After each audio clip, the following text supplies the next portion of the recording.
Hello friends, in this video we will be discussing about the normal dentition in children and some important abnormalities.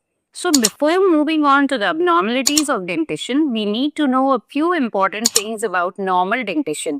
And these are very important, have come multiple times as one-liner questions or all of the following are true or false except. So you need to be very thorough and very clear with these basic facts related to normal dentition in children, okay? So normal dentition in children, we said there's a primary dentition and a secondary dentition.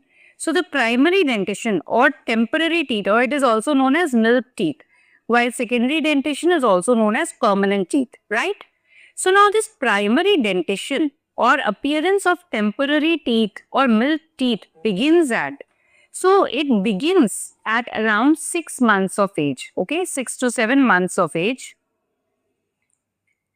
While the secondary dentition or the eruption of permanent teeth begins at around 6 years of age, okay. So it begins at around 6 years of age, right? The first tooth to erupt in a baby, so mind my words very carefully, the first tooth to erupt in a child is the lower central incisor, okay. Or if the question is the first milk tooth to erupt in a child, then also the answer remains the lower central incisor is usually the first one, okay. So each of these are very important one-liner questions in itself. So the earliest tooth to erupt in a child is a lower central incisor. But if the question says the earliest permanent tooth to erupt in a child, then your answer becomes first molar, okay. So then your answer is first molar. Now, which is the last milk teeth or last temporary tooth to erupt in a baby? So the last milk tooth or the last temporary tooth to erupt in a baby is the second molar, okay. While the last permanent tooth to erupt in a child is the third molar or the wisdom tooth, which might not have erupted in some of you also, okay. So the third molar or the wisdom tooth is the last tooth to erupt in a child, okay.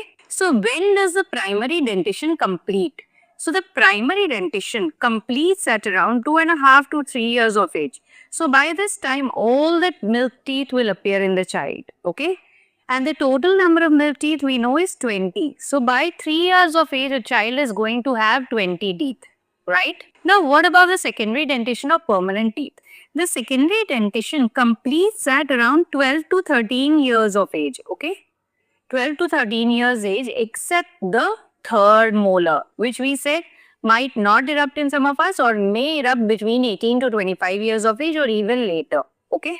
So except the third molar, which usually erupts between 18 to 25 years of age or later, right? And the total number of teeth in secondary dentition is 28 to 32 depending on how many third molars have erupted. If no third molars have come out, then the total number of teeth will be 28. If all the third molars have erupted, the total number of teeth is going to be 32, right? Now, what about the number of teeth in each quadrant?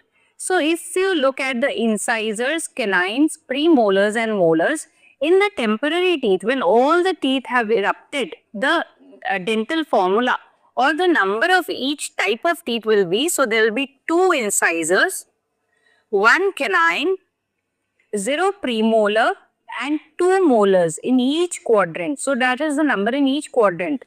So 2 plus 1, 3 plus 2, 5. So 5 teeth will be there in each of the 4 quadrants, making the total number of teeth or making the total number of milk teeth or temporary teeth as 20 in a child, okay. So what about the dental formula in permanent dentition? So in permanent dentition, if we write in a similar fashion, incisors, canines, premolars and molars, there are going to be 2 incisors in each quadrant, 1 canine, 2 premolars and 3 molars. So making a total of 3 plus 2, 5 and 8. So 8 in each quadrant, okay. So you can see 8 teeth in each quadrant making a total of 32. So that is the difference between primary and secondary dentition. So these are the important one-liners that you need to know from normal dentition, okay. Now moving to the sequence in which these teeth will erupt. So sometimes you can get questions like arraying them in proper sequence, okay.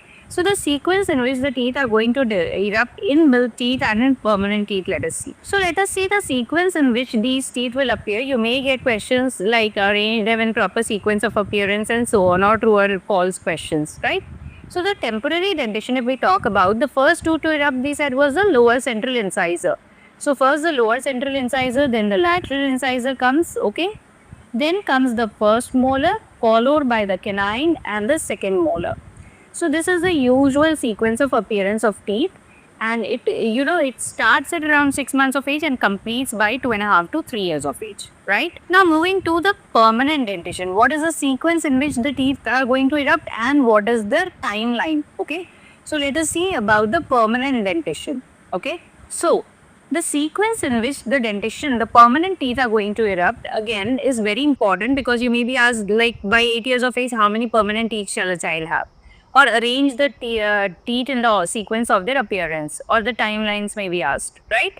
So permanent dentition, the first two to erupt, we said, is the, very good, so it's the first molar. So the first tooth to erupt in permanent dentition, we said, is the first molar. Then will come the incisors, right? The canine, the premolars, and then the remaining two molars, okay? And if we talk about the timeline, the first molar is going to erupt by around 6 to 7 years of age. The incisors, the two incisors, are going to erupt by 6 to 8 years of age, right? So by 8 years, if someone asks you how many permanent teeth are there, so by 8 years, you can see in each quadrant there will be one molar, two incisors that have erupted by 8 years. So in each quadrant, that means into 4 you will do. So 3 4s are 12. So by 8 years, 12 permanent teeth will erupt. Okay, 12 permanent teeth usually. Right? Then what happens after that? The canines and the premolars are going to erupt between 8 to 9 years of age. Okay. So the canines and premolars are going to erupt between 9 to 12 years of age. Okay, 9 to 12 years of age. The second molar by 12 to 13 years. Okay. The second molar by 12 to 13 years. So by 12 to 13 years, almost 28 teeth have erupted. Okay, so by 12 to 13 years, 28 permanent teeth have erupted. So by 12 to 13 years, 28 permanent teeth. Okay. And the third molar, we said, erupts at 18 years or later.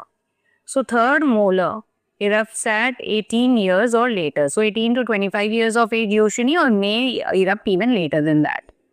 Right? So that is the timeline of appearance of permanent teeth. So we said the first molar erupts at around 6 to 7 years of age, followed by the two incisors 6 to 8 years of age. So by 8 years, 12 permanent teeth. Then we said the canines, premolars appear by 9 to 12 years of age, and the molar will also appear by 12 to 13 years of age. So by 12 to the second molar we are talking about. So by 12 to 13 years, 28 permanent teeth are there. And finally, the third molar is going to erupt at 18 years or later. And you know, this period of 6 years to 12 years of age, when the permanent teeth are slowly erupting and some of the temporary teeth have still not exfoliated, so that is called the period of mixed dentition. So which period is called the period of mixed dentition?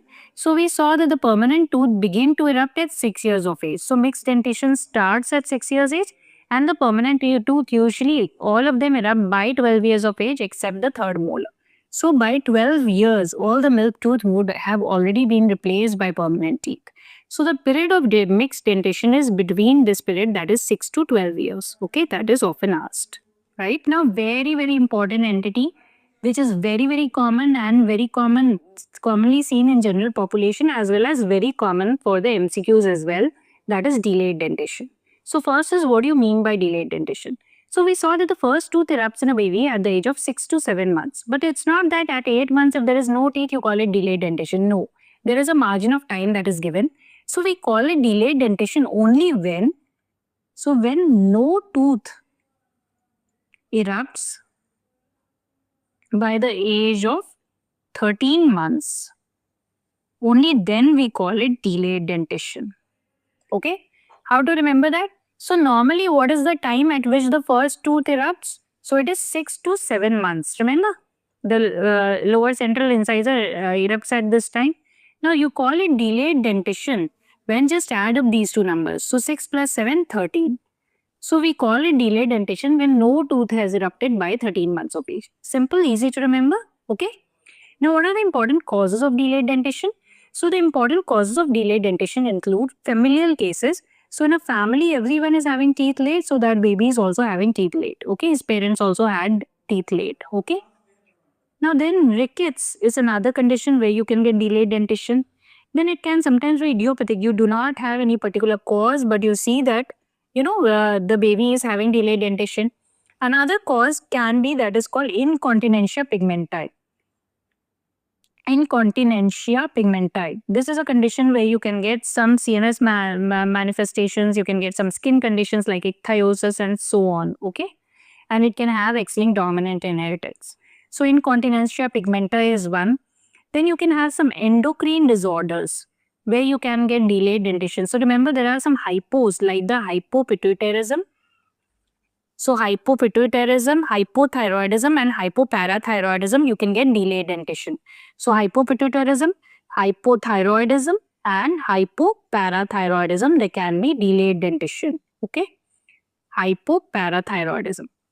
They can also be delayed dentition in Down syndrome. Another condition where you can get delayed dentition is known as cleidocranial dysostosis.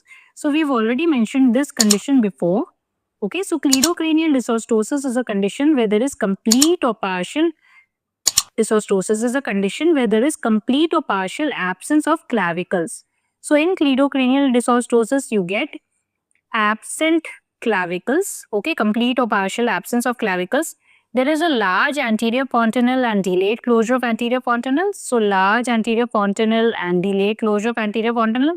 It is often, an autosomal dominant disorder. So I've seen a family where the mother and the child both had, this cleidocranial dysostosis. So you can get delayed closure of AF. And of course, there is another delayed dentition is there, and you can also get supernumerary teeth in them. That means teeth more than the usual number. That means these adults can have even more than 32 teeth, okay? So you can get supernumerary teeth. Supernumerary teeth. Another example, can anyone think of where you get supernumerary teeth? Yes. So another condition where you can get supernumerary teeth is something known as Gardner syndrome. Okay, Gardner syndrome, which is a precancerous condition to carcinoma colon, there also you can get supernumerary teeth. So these are some important features of cleidocranial dysostosis. So these are some important causes of delayed dentition as well, which you can remember by a mnemonic. So if you're feeling hungry, think of fried chop. Okay, not very healthy, but of course a tasty one. So fried chop is the mnemonic. F for familial, R for rickets, I for idiopathic, and another I for incontinentia pigmenti.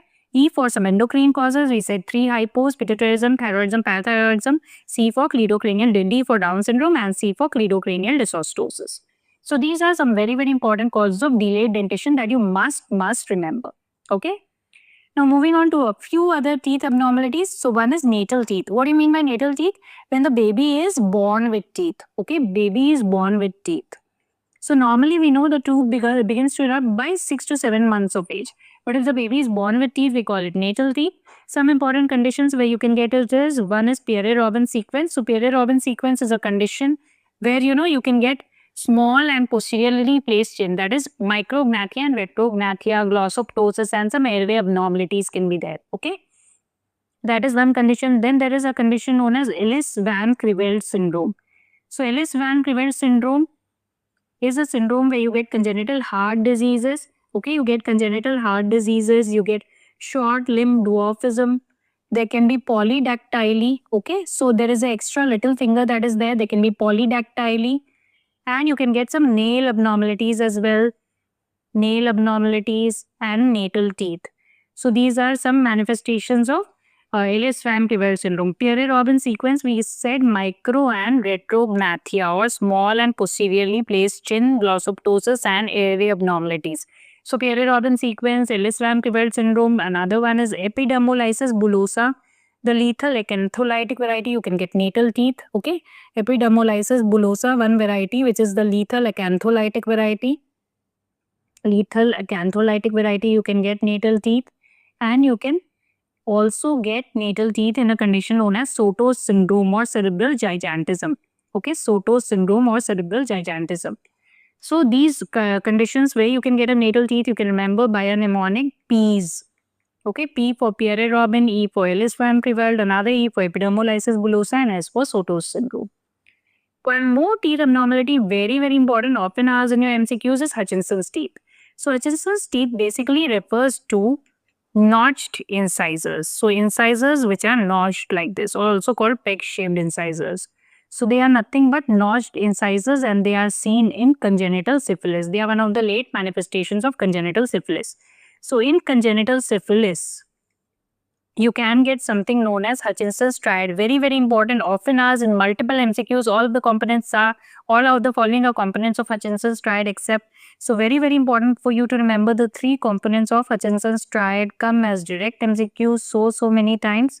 So Hutchinson's triad, what are the three components of Hutchinson's triad? You must remember. So out of them, of course, one is the Hutchinson's teeth. Okay, one is Hutchinson's teeth. Second is eye abnormality known as interstitial keratitis. Eye abnormality called interstitial keratitis. And the third is sensory neural deafness or hearing loss. Sensory neural hearing loss. So that is the Hutchinson's triad, one of the late manifestations of congenital syphilis. Okay.